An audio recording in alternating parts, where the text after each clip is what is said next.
Hello, guys. Welcome back. Good morning, good afternoon, good evening. We're going to be reading chapters 4, 5, and 6 in The Sacred Art of Forgiveness. So our second video reading this book written by Marcia Ford. As a reminder, this book starts out each chapter with a little bit of a story, and then the author will give us what she calls a reflection and also a practice. So if you want to keep, pen and paper handy, you can certainly do that, or you can just pause the video or go back to that section if you choose to participate, especially in the practice portion, where I think she'll ask you to write some things down. Sometimes even in the reflection section. That rhymed. So anyways, let's go ahead and get started with chapter 4, Be Immediate.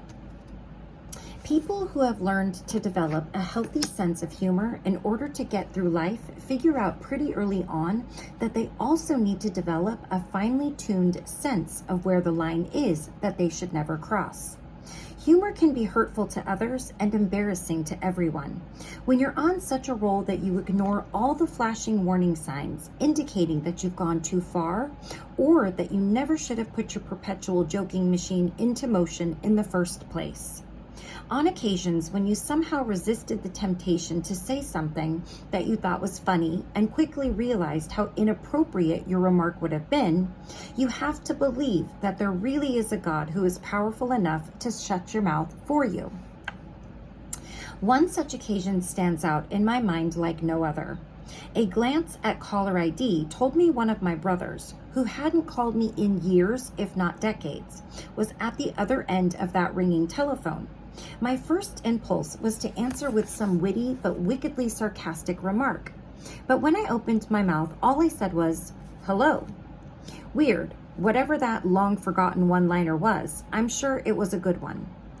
For the next few minutes, my brother choked back the tears as he tried to tell me how sorry he was that he had not kept in touch over the years, or let me know how much he loved me and cared about me. "Will you forgive me?" he finally asked, slowly and painfully. Moved as I was by his confession, a part of me still felt like joking around. The perfect comeback formed in my mind, something having to do with groveling on his part, I suspect. But what came out of my mouth and my heart was this: "Of course I forgive you. I love you. I will always love you, and nothing will ever change that." I've long held to a theory that among the many everyday miracles that the Spirit of God works are these two. Spirit of God catches our words, repairs them, or massages them, or does whatever it is the Spirit does, and transforms them into the very words the other person needed to hear. We speak Homer Simpson. The person in need hears Mother Teresa. Sometimes God simply refuses to allow others to suffer our stupidity. Scenario 2.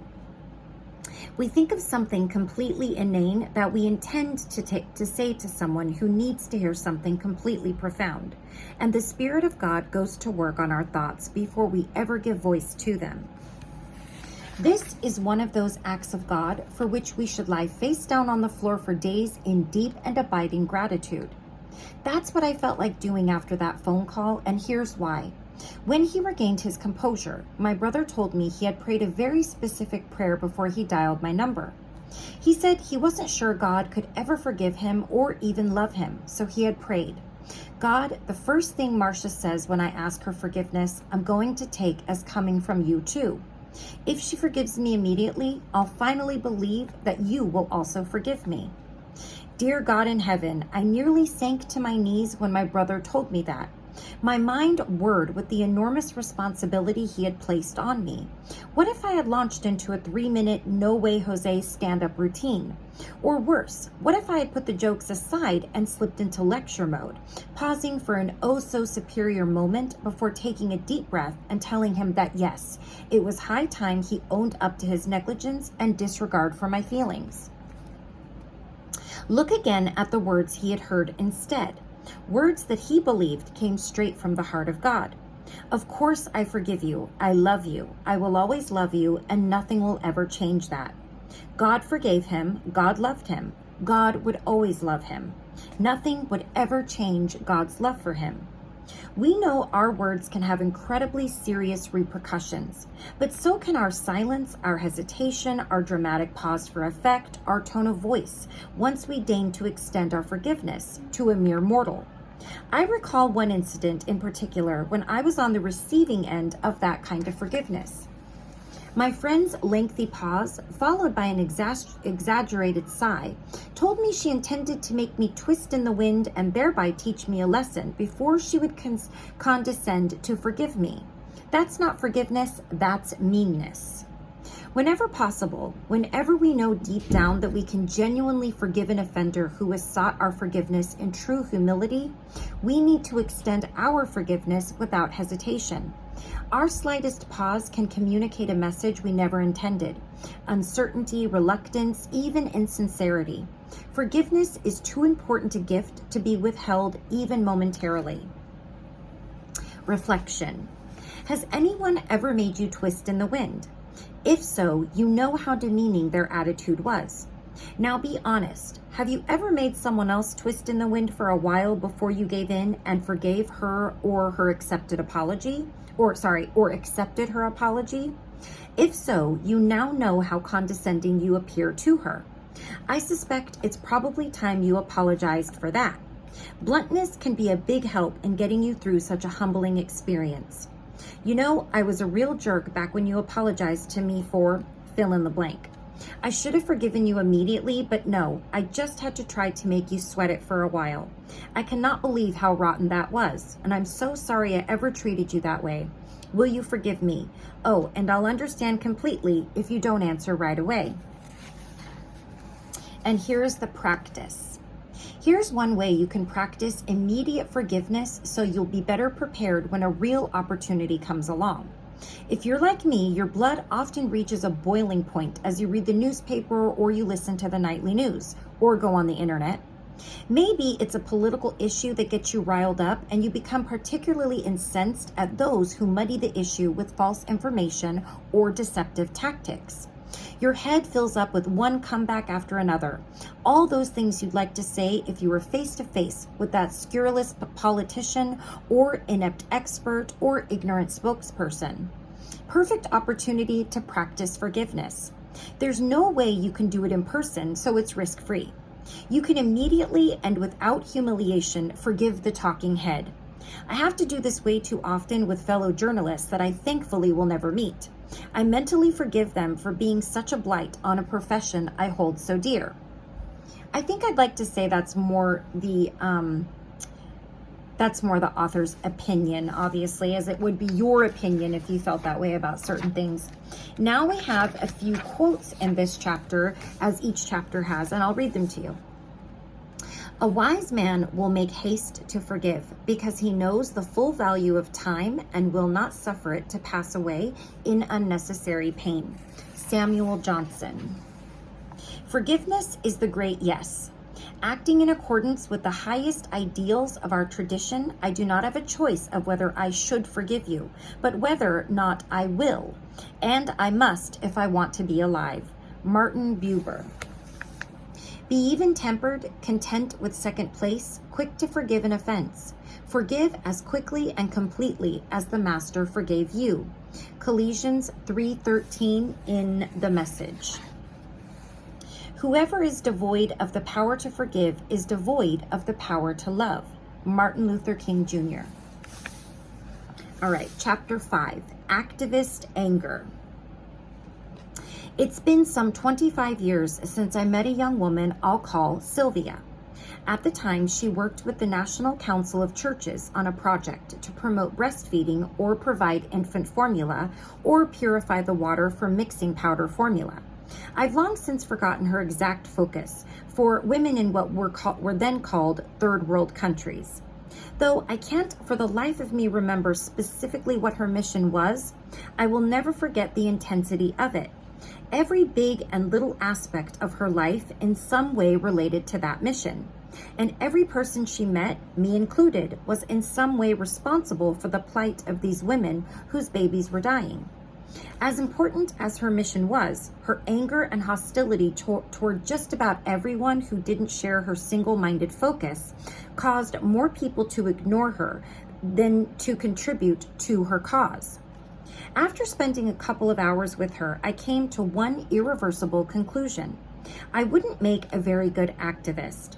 Since I had long known I wouldn't be very good at partisan politics or choosing sides across the liberal-conservative divide. That pretty much reduced my future options by 2 or 3, depending on who's doing the counting. My feeling at the time was this. From what I'd seen of activists, political partisans, and the like, they weren't exactly a forgiving lot. Over the years, of course, that notion has been challenged any number of times. And I've had to confront my own penchant for unforgiveness more times than I care to admit. Unfortunately, though, my initial assessment stands, and recent events bear this out. For instance, we see the ongoing conflict in the Episcopal Church over homosexuality, the authority of the Bible, and the legitimacy of church policy. The future of the church itself is at stake. But what concerns me more than anything is the anger and hostility and intolerance I've witnessed as this controversy has run its course. Oh, and I don't mean intolerance toward gays. I mean intolerance toward each other.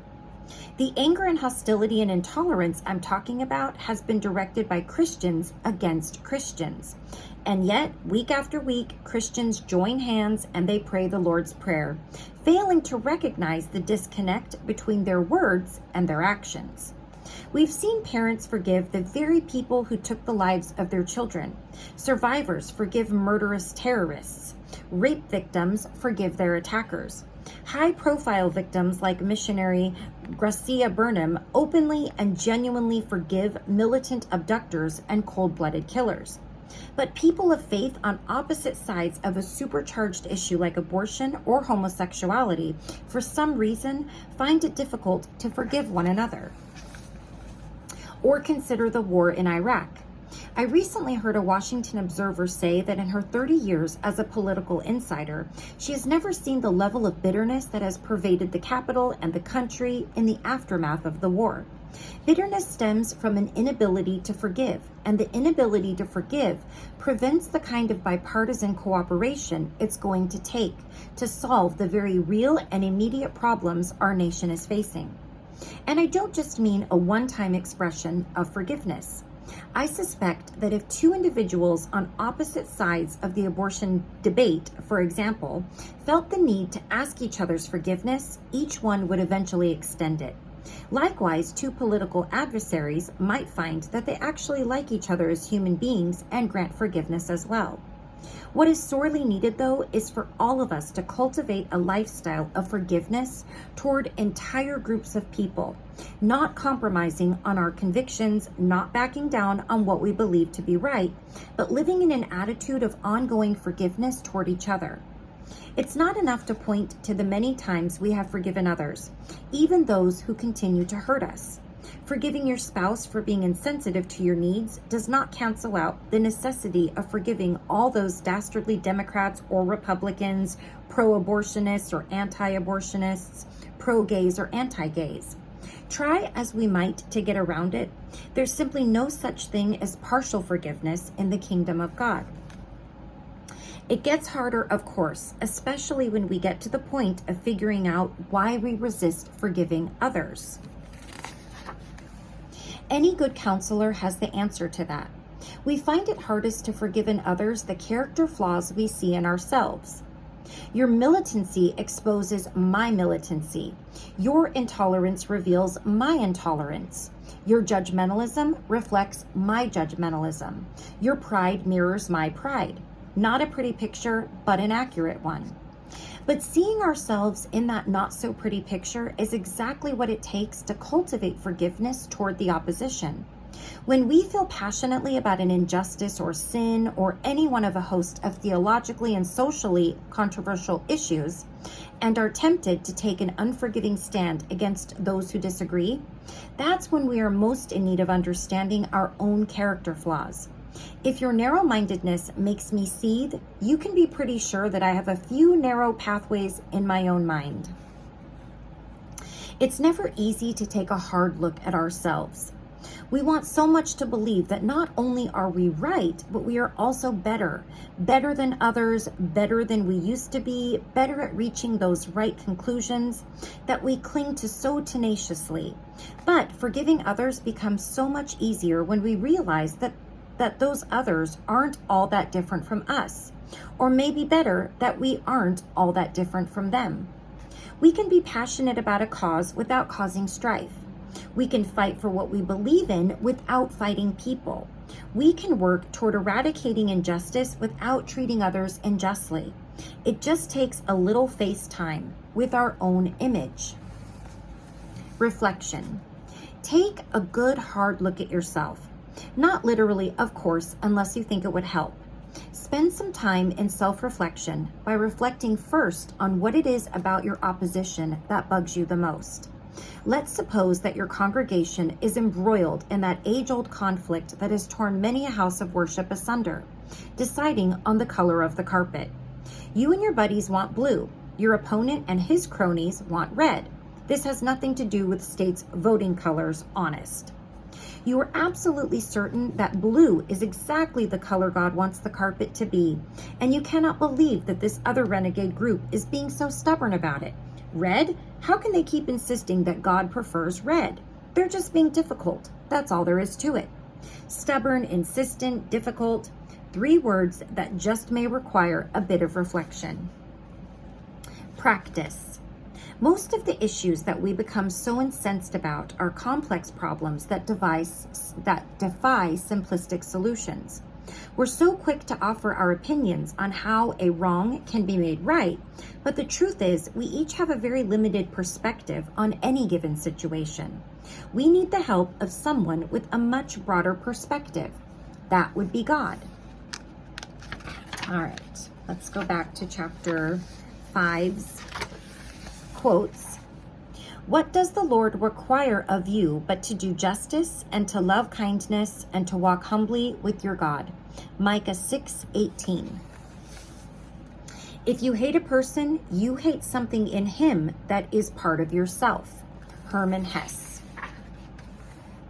Forgiveness is the act of admitting we are like other people. Christina Baldwin. If we seek to understand and forgive, we must forget our own expectations and assumptions, encountering others as they are at a particular moment. In meeting others and ourselves where they or we are, we follow God's example in the Ishmael story, finding hope and opportunity in places and times that otherwise might be filled with hopelessness and despair. Rabbi Rami Shapiro. Oh, you know what? I forgot to read the rest of the practice. I'm so sorry about that. Okay. So the rest of the practice is level your activist anger at God. Whatever it is that makes you gnash your teeth and tear your hair out, let God know all about it. Don't even think about leaving anything out. Get it all out of your system and dump it on God, who clearly can take it. Trust God to give us the wisdom to solve our otherwise unsolvable problems. And then ask the Spirit of God to give you the grace to forgive those whose beliefs and opinions run counter to yours. I'm not really understanding though why you would ask to forgive somebody who feels differently. Wouldn't you just ask for forgiveness and having a negative feeling about them? Because what's right to them, as strongly as you might feel right about something, is as strongly as they may feel right about something. And if it's right for them and it's their truth for them, then technically it's not really wrong. So I kind of disagree with that statement, but I'll leave that where it is. And the last quote for this chapter. Initiative is doing the right thing without being told. Victor Hugo. Okay. And the last chapter we will read, Exercise Your Humility, chapter 6. One of the glib expressions people often use today is this one. It's easier to ask forgiveness than permission. I cringe every time I hear that for several reasons. The first of which has nothing to do with forgiveness. That's the element of deception implied in the statement. Whatever the thing is that you want to do, you know you should ask for permission first, but instead you choose to be devious and do it anyway. Even worse, though, is the implication that somehow asking for forgiveness is easy. Easy? I think not. That kind of thinking betrays a shallow understanding of the humbling but ultimately powerful act of seeking forgiveness. I can only assume that the act that needed permission was little more than a misdemeanor requiring a sheepish, "ah shucks" request for permission. Such a cavalier attitude toward forgiveness cheapens a priceless concept. The Jewish and Christian traditions share a basic understanding about the nature of authentically seeking forgiveness from God and others. It requires a heavy dose of humility. Nowhere in the scriptures of these two great faith traditions do you detect a flippant attitude when forgiveness is sought or extended. In fact, in Jewish tradition, an entire day is given over to exploring, asking for, and receiving forgiveness. On Yom Kippur, or Day of Atonement, which lasts from sunset to sunset, Jews are called to abstain from eating and drinking and to attend services in synagogue, where they confess their sins as a community. On at least one occasion in the Bible, the need for undeserved forgiveness rendered the offenders speechless. The story of Joseph is found in chapters 37 through 45 of the book of Genesis. And if you haven't read it in a while, or if all you remember of it is Joseph's coat of many colors from your Bible lessons as a child, you may want to go back and reread it. It has all the elements of a really good novel, including the obligatory seduction scene. Anyway, back to forgiveness. The situation is this. Joseph, one of the 12 sons of Jacob, had been betrayed by his brothers in Canaan and sold into slavery, ending up in Egypt. Eventually, he becomes the Pharaoh's right-hand man, his most trusted aide, and takes charge of distributing Egypt's surplus food to the Canaanites suffering through a lengthy famine. Among the Canaanites who come to him pleading for provisions are several of his brothers. They do not recognize Joseph, but he recognizes them. There's a whole lot more that happens at this point, but we'll fast forward to a subsequent visit when Joseph decides to reveal his identity to his brothers.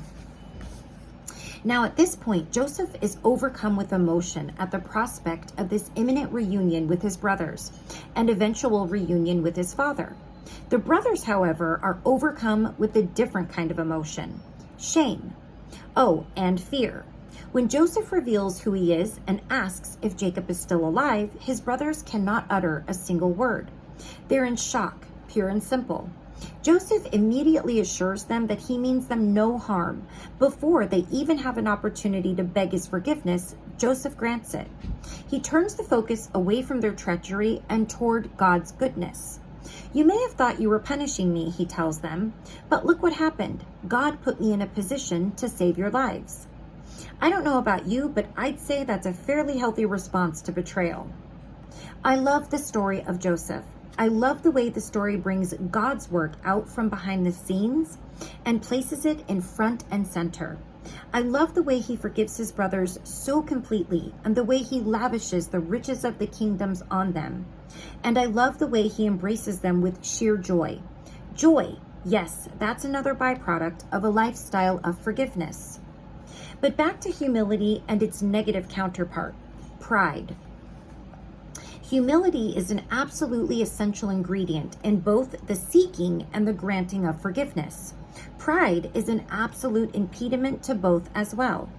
Humility softens our hearts and prepares us to request for ourselves that which we don't deserve, or to grant to another that which they don't deserve.